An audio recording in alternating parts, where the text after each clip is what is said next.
দেখলাম নামাজ চলমান অবস্থায় ভূমিকম্প চলতেছে।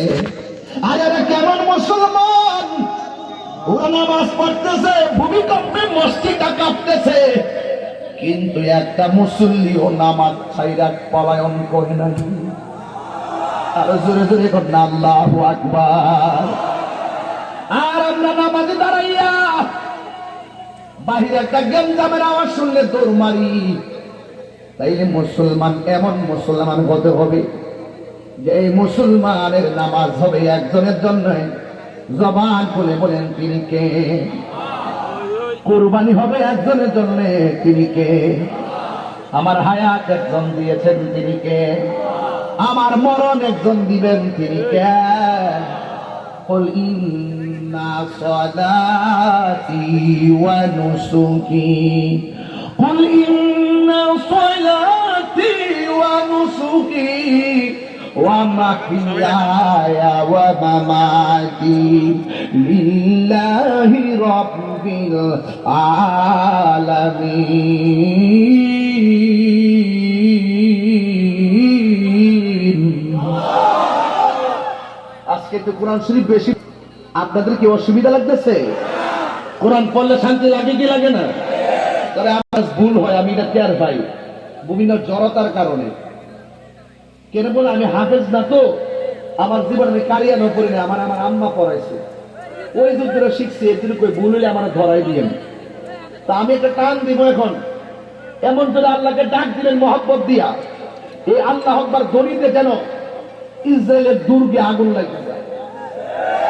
রাজি আসেনি আপনারা? এলাকার কবরবাসীর আযাব যেন মাফ হয়ে যায়। আর আমিন কোন না কেন?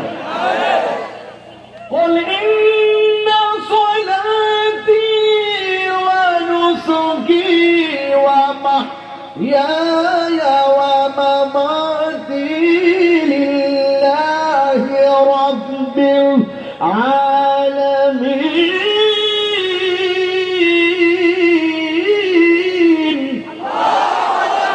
অনেকের হাত উঠে নাই, জবান খুলে করে আল্লাহু আকবার। ইজ্জতের মালিক কে?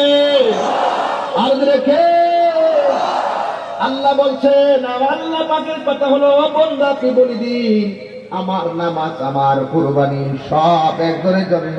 আলহামদুলিল্লাহি রাব্বিল, সবাই আমার সাথে বলেন আলহামদুলিল্লাহি রাব্বিল আলামিন। এই সূরা ফাতিহা ছাড়া নামাজ হয় না। লা সালাতা ইল্লা বিফাতিহাতিল কিতাব, সূরা ফাতিহা ছাড়া নামাজ হয় না। সুন্নাত পড়বা সূরা ফাতিহা লাগবেই। সুবহানাল্লাহ বলে গেল। নফল পড়লো সূরা ফাতিহা। ও বন্ধু, সূরা ফাতিহা ছাড়া নামাজ হয় না। এখন বলেন হুজুর, আমরা তো ইমামের পেছনে পড়ি না, তাইলে আমাদের নামাজ কি হবে না? আমরা তো একটা দায়িত্ব বিহার ইমাম বললাম, ইমাম সাহেবের পিছনে দাঁড়াই। অনেকে বলে সূরা ফাতিহা পড়া লাগবে, কিন্তু আমি ফতোয়া দিয়া যাই দলিলের মাধ্যমে, সূরা ফাতিহা ইমামের পিছনে পড়া লাগবে না। কারণ দলিল হলো, ফতোয়া হলো ইমামের কেরাতেই মুক্তাদির কেরাত, এই জন্য পড়া লাগবে না। কিন্তু একা একা যদি পড়েন আপনার আফসোস। সূরা ফাতিহা পড়তে হবে। সূরা ফাতিহার 20টা নাম আছে, এর মধ্যে একটা নাম হলো সূরাতুশ শিফা। সূরা ফাতিহা যেমন নাম, সূরাতুশ শিফাও এই সূরার একটা নাম। আল্লাহর হাবিব বলেন, কেউ যদি সূরা ফাতিহা পড়া পানির মধ্যে ফু দিয়া পানিটা পান করে, আমার আল্লাহ রাব্বুল আলামিন তার পেটের রোগ ভালো করে দিবে। তাহলে সূরা ফাতিহার দাম কম না বেশি? এই জন্য আমার নবী বলেন, আশারা ময়দানে নামাজ। আমার নবী আপনার নবী বলেন আত-তুহুরু, না, আমার নবী আপনার নবী বলেন, যদি কেউ উযু করতে চায়, উযু করার সময় বিসমিল্লাহ বলে যদি উযুটা শুরু করে, উযুটা শেষ হওয়ার আগ পর্যন্ত বিসমিল্লাহর বদৌলতে, বিসমিল্লাহ বলতে কি টাকা লাগে? কথা বলেন কেন? টাকা লাগে? তাহলে প্রত্যেক ভালো কাজ লাগে কি করবেন? কেউ যদি উযু করার আগে বিসমিল্লাহ পড়ে উযু শুরু করে, আমার নবী আপনার নবী বলেন উযু শেষ হওয়ার আগ পর্যন্ত ফেরেশতারা উযুকারীর জন্য আমার আল্লাহর কাছে গুনাহ মাফ চাইতে থাকে।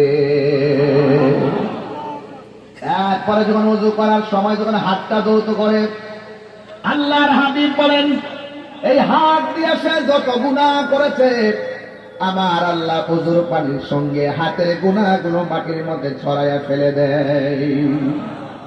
এবার যখন মানুষ কুলি করার জন্য মুখে পানি দেয়, লাল মায়ের বাবারা, আমার নবী আপনার নবী রাহমাতুল লিল আলামিন বলেন গড়গড়া করে পানি যখন পালায় মুখ দিয়া মানুষে কত গুনাহ করে, অন্যায় করে, আমার আল্লাহ এত মেহেরবান, এই কুলির পানির সঙ্গে আমার আল্লাহ মুখের গুনাহগুলোকে জমিনের মধ্যে ফেলে দেয়। আর চোখ দিয়া যত গুনাহ করছে গো, এই চোখের গুনাহগুলো পানির সঙ্গে আমার আল্লাহ জড়াইয়া ফালাই দেয়। আমার নবী আপনার নবী রাহমাতুল লিল আলামিন বলেন উযু যখন শেষ হয়ে যায় লাস্টের ফোঁটাটা এইভাবে শরীর থেকে ঝরে, এই লাস্টের ফোঁটাটা যখন শরীর থেকে ঝরে, এই ফোঁটাটার সঙ্গে আমার আল্লাহ তার জীবনের গুনাহগুলো মাটির মধ্যে ফেলে দেয়। এমন নামাজ আমরা চাইতে চাই না, নাকি দৌড়াইয়া যায় উযু করে, কানে লতির পর্যন্ত পানি ঢুকে না, দাড়ির ভিতরে পানি ঢুকে না, এই কোণের উপরে পানি ঢুকে না।